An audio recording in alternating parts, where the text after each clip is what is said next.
Banyan's, Cal Banyan's Hypnosis, etc. And I'm back with Meredith Locker for more fun, informative hypnosis training for you. Free here on the internet. If you're watching this program anywhere except calbanyan.com, you want to go there, because on this website, right below here, we've got more text, which means more information. We got perhaps more links and graphics, and particularly this time, you're going to need to look at a graphic, because I'm going to be holding up some stuff, but we're going to put a much nicer graphic below.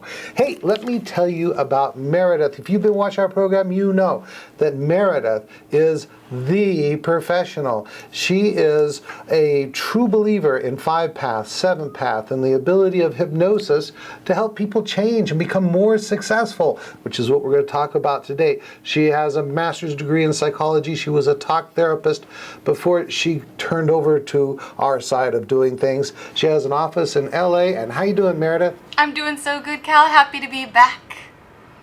How are you? I'm doing good. Yay! I want to make sure everybody knows who you are, so you just step back for a minute there, Cal.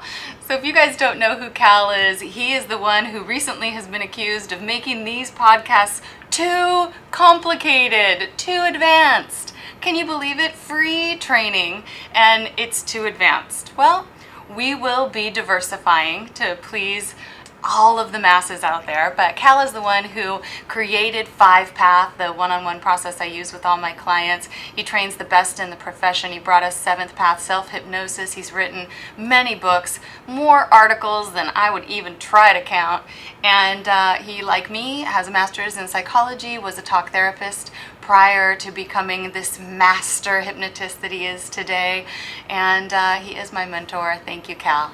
Thank you very much, Meredith, and thank you for, Meredith, she doesn't get anything out of this.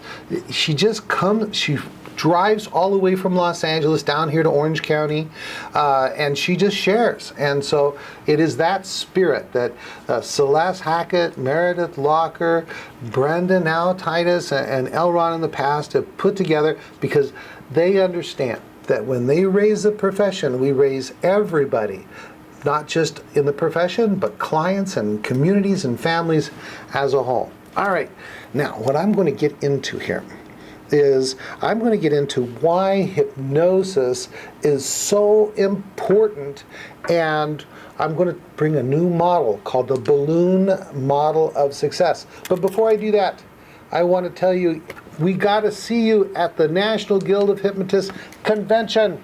Here, I got a little flyer here. That's not the flyer. It's the booklet for the convention. You got to be there. It's going to be August 9th through 11th. Meredith, you going to be there? I am. Are you teaching? I am. What are you teaching? 2 different classes. I'm actually co-teaching, co-presenting with Celeste Hackett. How much fun is that? We're doing a 2-hour talk on forgiveness. So that'll be really fun. And then I'm doing a 1-hour talk on really, getting started, getting your practice started. So for any of you who are only part-time or who are not working at all in the hypnosis field, but you have the education and you're ready to get going, come and see me and I will help you. Simple tips, tricks, and techniques to get you going. I think you guys are going to be, as a team, the perfect team to do that, because Celeste has the background of getting started on a shoestring, and then you have the background, kind of like me, of being able to start with more of a business-like budget. So I think it's going to be a good workshop for everybody. Yay! Yay. Hey, I'm also, real quick, I'm going to be doing four, I don't think I've ever done 4 before, talks at the convention. The first one is, and I'm reading so I get it right, Success is a Journey to Before You Were Born, the Informing Soul Techniques. One of my insight, really secrets to success when I work with clients. Let's see, the other one is Universal Script, and which is, what if one script could do it all? I've got a hypnosis script that you can customize for just about everything, for just about everyone. I'll be talking about that. That'll be a free 1 hour at the convention. So is the one about the Informing Soul Technique. And then using the internet to make your phone ring. What you must know to make your website work for you. So it'll be a 2-hour workshop, and gosh, a lot of you have websites. but it's not doing anything for you, I'm going to tell you some things that you can do to make your phone ring using your website. And of course, phone ring with people who want your services. And then we have age regression success is a journey back in time, what you must know to be a successful regression hypnotist. There we go. All right. Our topic for today, do you mind if I just keep running with it, Meredith? I don't mind at all, but really quick, let me just say one thing. Last year was my first National Guild convention, and not only was it just so amazing and so much fun to get to see all of these wonderful people that I get to email with and see on these groups, but to get to meet them in person and shake their hand and hug them, and it was so much fun.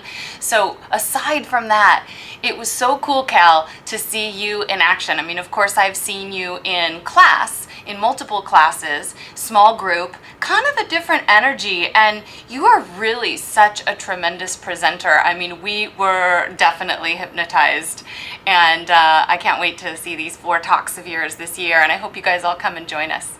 So now you can launch in, Cal. Oh, thank you very much. Yeah, in class, I just have sometimes I'm a little impatient because I'm just got so much information to go through, and I want people to be successful when they get done.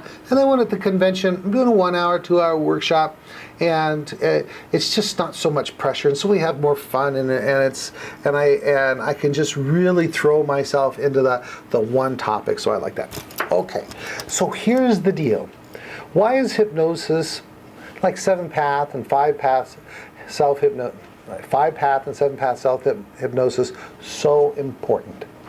And, you know, I am constantly feeding my mind. And I go to workshops still. I usually, not so much in the field of hypnosis anymore, but in business and for writing and all kinds of stuff. And I meet these people who go to workshop after workshop after workshop, get degrees and certifications.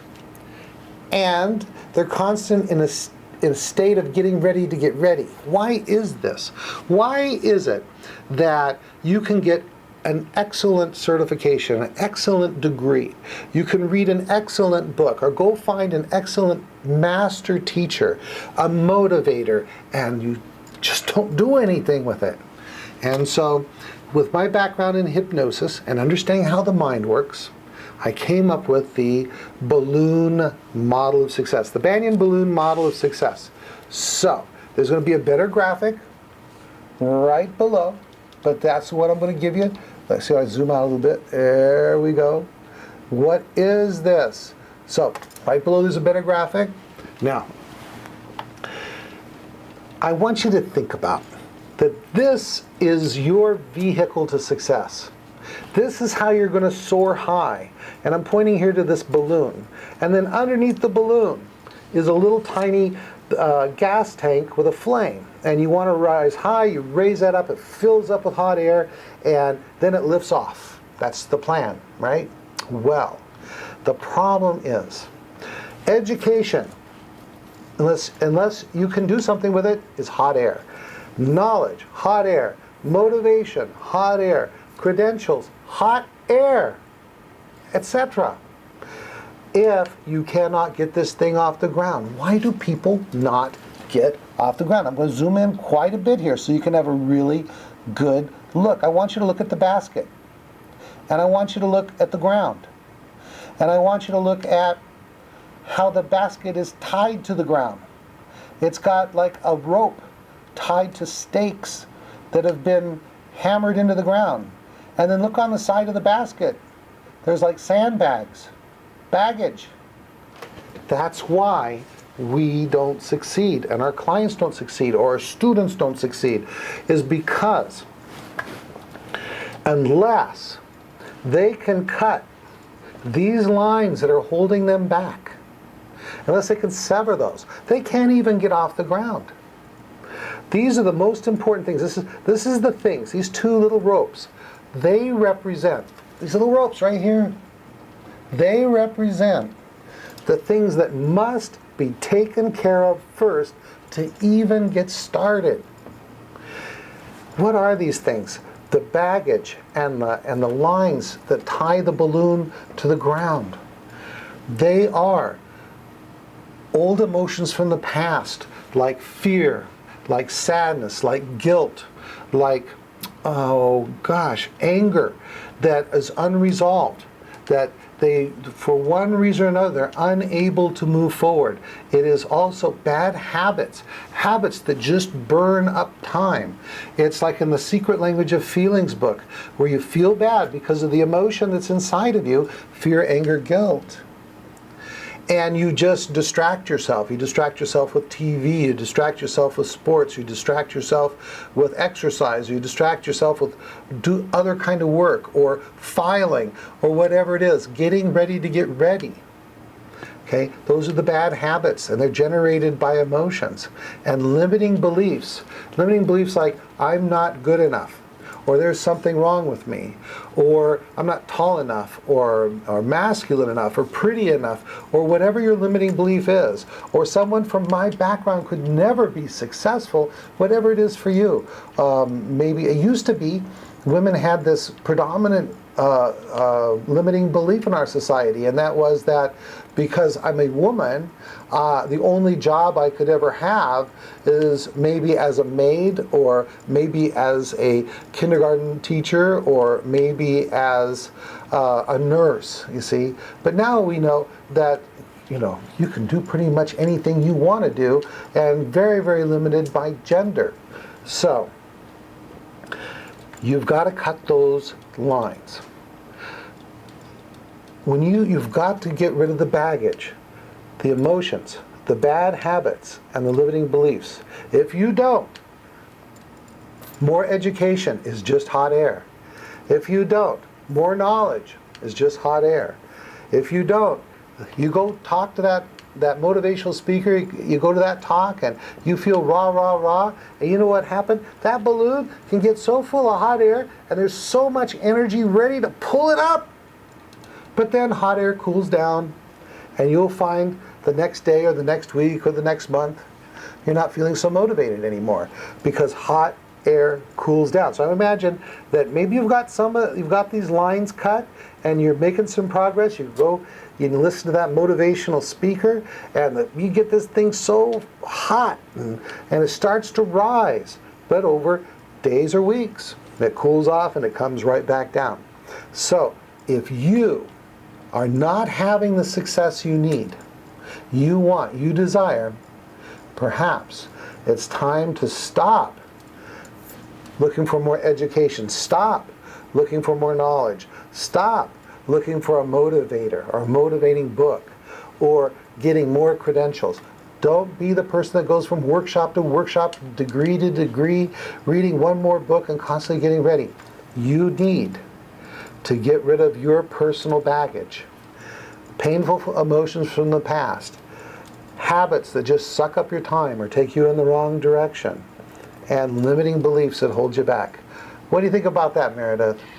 Wow, I mean, how often is this true for each and every one of us? I'm sure, Cal, you've done your share of cutting baggage along the way in different ways, and I know I have. I mean, I've been dealing with this. I have lots of book ideas in me, and I keep finding myself run up against these different walls, and there's different layers of the walls involved. I mean, I'm pretty confident. I'm confident in my ability to write, but there are the distractors in life. I mean, I could spend my whole life on Facebook, right? Who couldn't? I could spend my whole life at birthday parties and at lunches and at, bridal showers and all of these things. And so I started to realize, I've got to kind of create some boundaries there and some space where, okay, this time is dedicated to writing. And I've had to work in different ways to figure out what works best for me. Do I have to give it a big chunk of time or little small tidbits of time? And I'm still working that out. But then apart from that, there were some other kind of obstacles that I had there. Some, a little bit of the fear of judgment, a little bit of resistance to what might people think when they read this, and, kind of trying to contain the critics, right? I'm sure you've had to deal with some of that and putting out your stuff, right, Cal? Well, absolutely. And, whenever you put yourself out there, like podcasting or teaching or whatever it is, writing a book, doing video educational stuff, or even a hypnosis CD, guess what? You're going to have people love you and people that hate you. And some of those people, they're afraid of you because they just don't understand. Other people, they see you as competition. And it just goes on and on. But you can't let those suckers get you down. You got to keep moving on. Writing a book, it's kind of like kissing. Remember you wanted to have that first kiss? You wanted to have that first kiss. You probably thought years about that first kiss. Then you have that first kiss, then you kissing all the time. So you guys got to get that first book out there. And it could be even a small book, a little guide. Get something out there that's 45 or 50 pages. Put it out there, put it on Amazon.com, get that first kiss over with, and then you can do something bigger and deeper. How's that sound? Well, gosh, Cal, when you compare it to kissing, that makes it so much easier. Does it sound more fun? So much more fun, so much more easy. If you had said that to me a couple years ago, I'd probably have quite a few books out by now. Oh, jeez. Yeah, I just published a book in another area. It has nothing to do with hypnosis. 4 weeks ago. And it's, here's how you write a book. First, you got to know about a topic. Then all you do is you make an outline. And you just outline it, and then you go through the outline with your major topics, and then you be critical about the outline and say, tighten it up so that you make sure everything on your outline is really important, really on topic. If you started to get off on something, just get rid of that thing, and then break each major thing in the outline down into little subtopics. And when that's done, then just write as much as you need to write. It might be 1 paragraph, it might be 20 paragraphs, whatever it takes to explain each one of the subtopics. Write a really good, interesting introduction to each chapter, about a paragraph long, and write a good introduction that's very interesting and exciting for the book. And then every one of the things in your outline, the major 1, 2, 3, 4, 5, that becomes chapter 1, 2, 3, 4, 5. Get it done. Have somebody proofread it, and then send it out to some people who are experts in that area to make sure you didn't leave anything out glaring. Get their feedback, and you got a book. It's that easy. There you heard it, everybody, from Cal Banyan, the prolific author himself.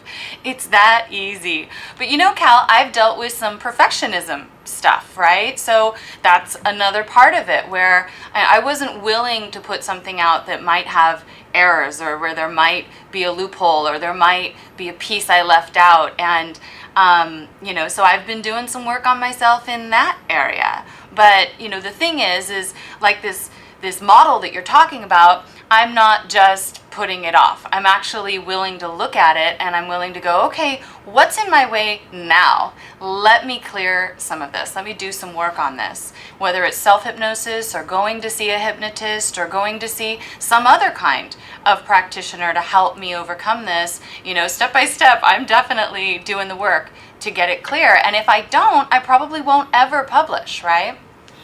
Let's see. What do they say? How do you eat an elephant? 1 bite at a time.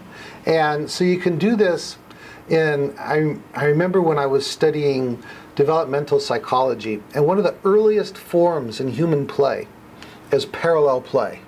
Where you have 2 kids, they're not really playing, they're so young, they don't know how to play together yet, but they just play, and they like having another child there playing also.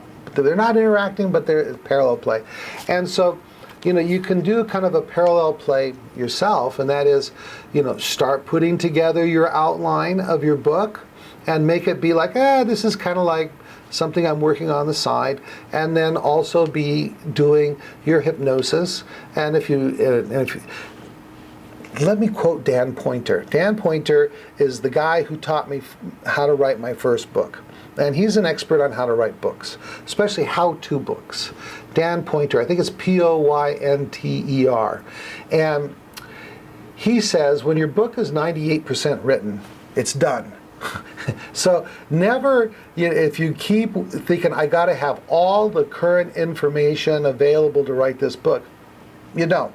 That's why you have the second edition, the revised editions, and stuff like that. And everything that's put in print is to some degree out of date the day it gets published.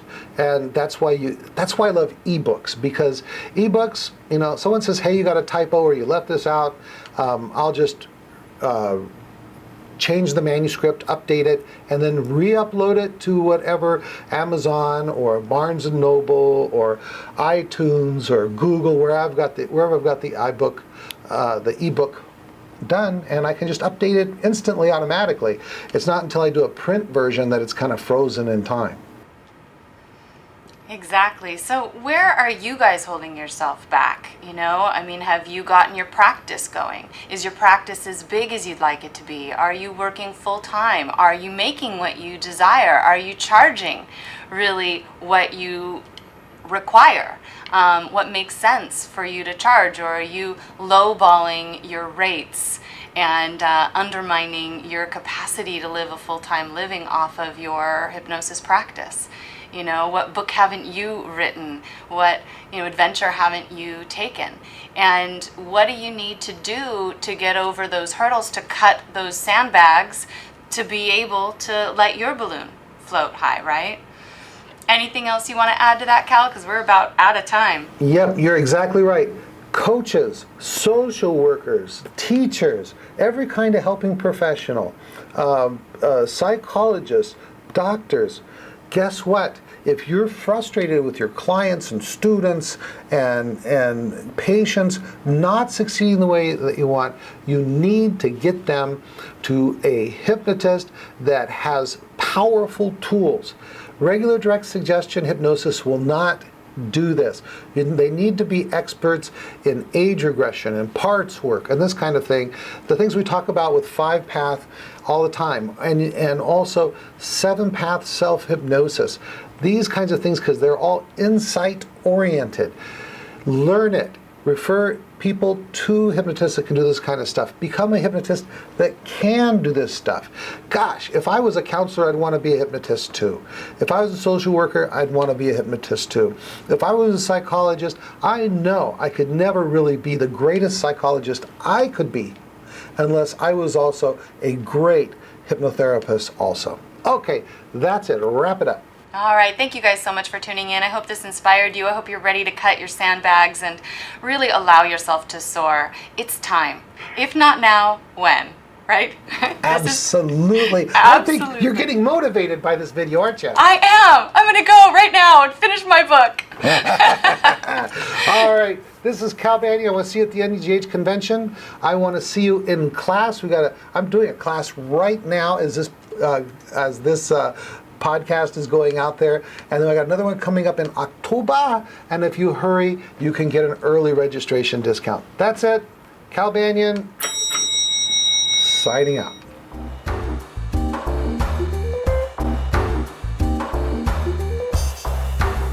This recording is the property of Cal Banyan and the Banyan Hypnosis Center for Training and Services, Incorporated. All rights reserved, for private use only, may not be duplicated without permission. For contact information, go to www.hypnosiscenter.com.